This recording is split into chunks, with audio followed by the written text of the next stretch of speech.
அன்பு தமிழ் நெஞ்சங்களை வணங்கி மகிழ்கிறேன். தமிழில் தோன்றிய ஐஞ்சிறும் காப்பியங்களில் ஒன்றாகிய நீலகேசியின் கதை பகுதியை கண்டு கொண்டிருக்கிறோம். பாஞ்சால நாட்டின் தலைநகராகிய புண்டரவர்தனம் என்ற நகரின் அருகே அமைந்துள்ள பலாலயம் என்ற காட்டில் வாழ்ந்து வருகின்ற மழைக்கால தங்களுக்காக 4 மாதங்கள் அங்கே தவம் இயற்றி கொண்டிருக்கின்ற முனிச்சந்திர பட்டாரகரை பற்றியும் அங்கே நிகழ்கின்ற நிகழ்வுகளையும் கண்டு கொண்டிருக்கிறோம். முனிச்சந்திர பட்டாரகர் அங்கே வந்த மனிதர்களுக்கெல்லாம் கொல்லாமை நெறியை புகட்டி கொல்லாமை நெறியை நிலைநாட்டினார். அதன் காரணமாக உணவு கிடைக்காத பேய்களெல்லாம் தவித்தன, ஆர்ப்பாட்டம் செய்தன. அதனுடைய தலைமை பேயாகிய நீலி பேயை அங்கே அழைத்து வந்து முனிவரை கொல்வதற்காக திட்டம் தீட்டின. அந்த நீலிப்பேயும் அங்கே செய்த ஆர்ப்பாட்டங்களையும் ஆர்ப்பரிப்புகளையும் கண்டோம். பின்னர் வேறு விதமாக முனிவரை தவ நெறியை தவறச் செய்து அதன் மூலமாக முனிவரை கொன்றுவிட வேண்டும் என்ற திட்டத்திலே அந்த நீலிப்பேய் மாறு வேடம் அணிந்து காமலேகையாக முனிவர் முன்னே நின்றது. அதன் பின்பு முனிவர் அதனுடைய பண்புகளை அறிந்து கொண்டு அந்த நீலிப்பேய்க்கு உபாயம் கூற தொடங்குகிறார்.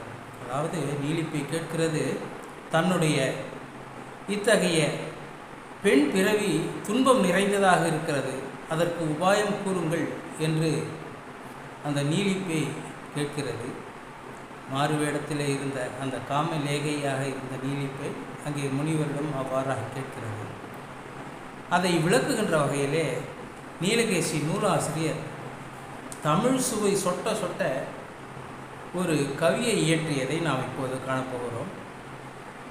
பிறவியும் பிறவியுள் பிறக்கும் பிணியும் அப்பிணியினை துணிக்கும் மறவியின் மருந்தும் மருந்தின் மாட்சியும் கேட்குறின் மடவாய் அறவிய மனத்தினை ஆகி அலங்கழிக்கும் தொழில் ஒழித்து அடங்கி உறவினை ஓம்பினை இரு என்று உயர்ந்தவன் உரைத்தலும் இருந்தாள் என மிக அழகான ஒரு செய்யுளை இங்கே தருகிறார் ஆசிரியர்.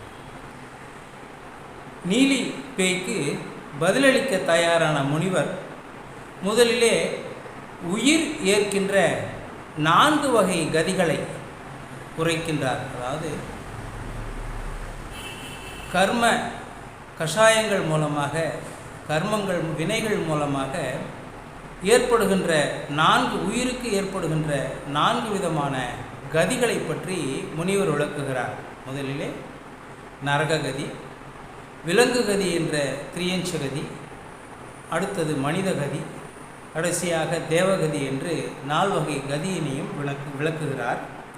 இடையிலேயே மனிதர்கள் வாழுகின்ற நடு உலகு பற்றியும் மனிதர்களின் வகைப்பாடு பற்றியும் விளக்குகிறார்.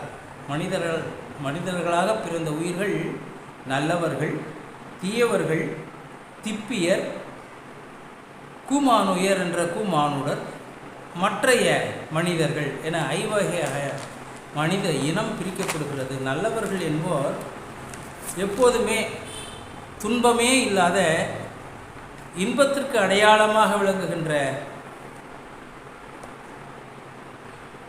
புண்ணிய பூமியிலே, போக பூமியிலே பிறந்து இன்பம் மட்டுமே துய்த்து கொண்டிருப்பார்கள். அவருக்கு வேறு எண்ணம் எதுவுமே இருக்காது என்பதையும், அடுத்து வருகின்ற தீயவர் என்பதை பற்றி சொல்லுகின்ற பொழுது பண்புகளிலே மிகவும் தாழ்ந்தவர்கள் என்றும் குற்றமே செய்பவர்கள் என்றும் தவ ஒழுக்கமோ அதன் பயனோ ஏதாத மானுட உயிர்கள் என்றும் வகைப்படுத்துகிறார். திப்பியர் என்பதற்கு தர்மசீலர்கள், புண்ணியவான்கள், செங்கோல் ஆட்சி செய்யும் மன்னர்கள், நல்லெண்ணமும் மற்றோரை காக்கும் சிந்தனையும் உடையவர்கள், மற்றவருக்கு உதவும் மனப்பாங்கு கொண்ட மனிதர்கள், வானத்தையே இயங்குகின்ற கந்தர்வர்கள் மட்டும் வெள்ளிமலையிலே வாழ்கின்ற தவத்தோர் ஆகியோர் இந்த திப்பியர் என்ற பிரிவிலே அடங்குவர் என்றும் கூமானுயர் என்ற பிரிவில் அழகில்லாதோர் ஆயினும் உடல் வலிமையுடையோர் வாலும் கொம்பும் வளர்ந்த பற்களும் கொண்டு அறிவும் ஒழுக்கமும் இன்றி தீவுகளிலே வாழ்கின்ற மனித பிறவிகள் என்றும் மற்றையோர் எனப்படுபவர்கள் காடு நிலம் பொழில்கள்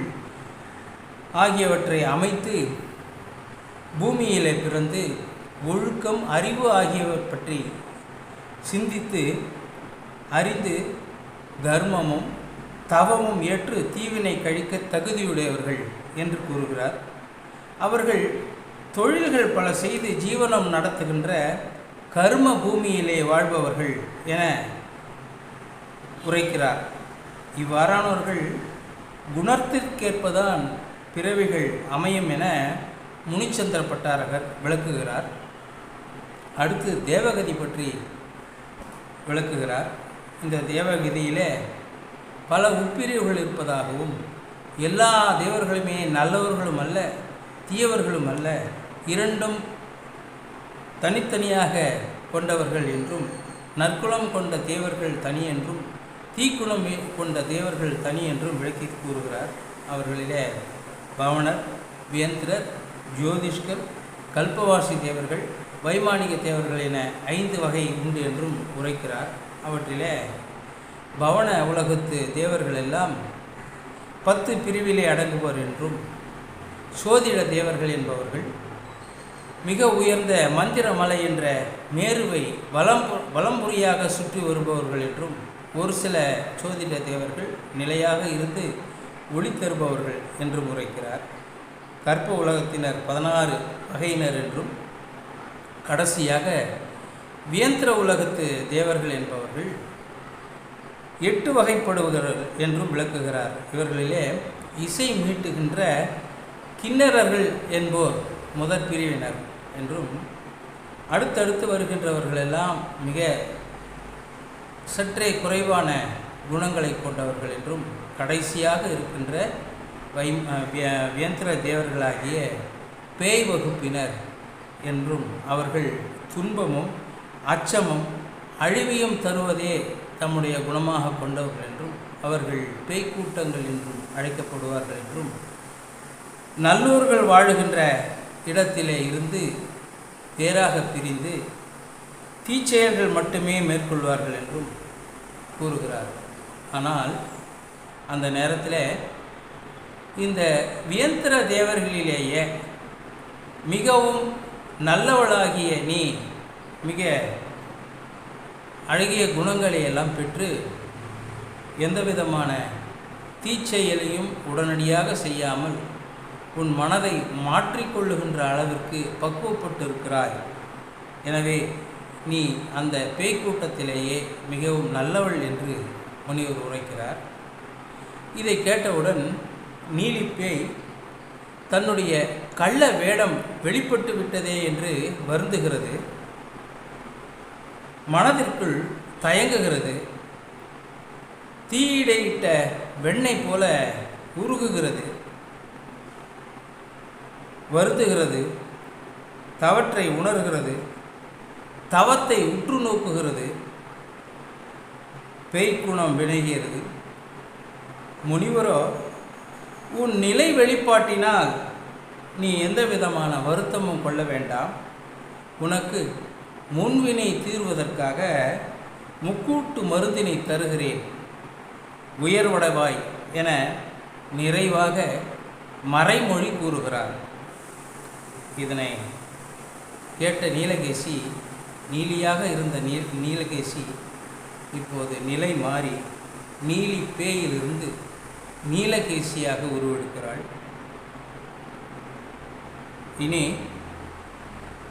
இக்காப்பியத்திலே மரபுக்கு மாறாக மனிதர்களை மட்டுமே கதையின் நாயகர்களாக ஓடவிடாமல் அதற்கு மாறாக பேய்க்குணத்தை முதலிலே காட்டி அந்த பேய்க்குணம் விலகி மனித ரூபத்திலே அந்த பேய் தன்னுடைய உருவத்தை மாற்றிக்கொண்டு மனதையும் மாற்றிக்கொண்டு இருக்கின்ற செயலுக்கு என்ன காரணம் என்பதையும் அதிலே நீலி நீலகேசியாக மாறியதில் உள்ள தத்துவ கோட்பாடுகள் பலவற்றையும் நாம் இனி அடுத்து வருகின்ற பதிவிலே பார்க்க போகிறோம்.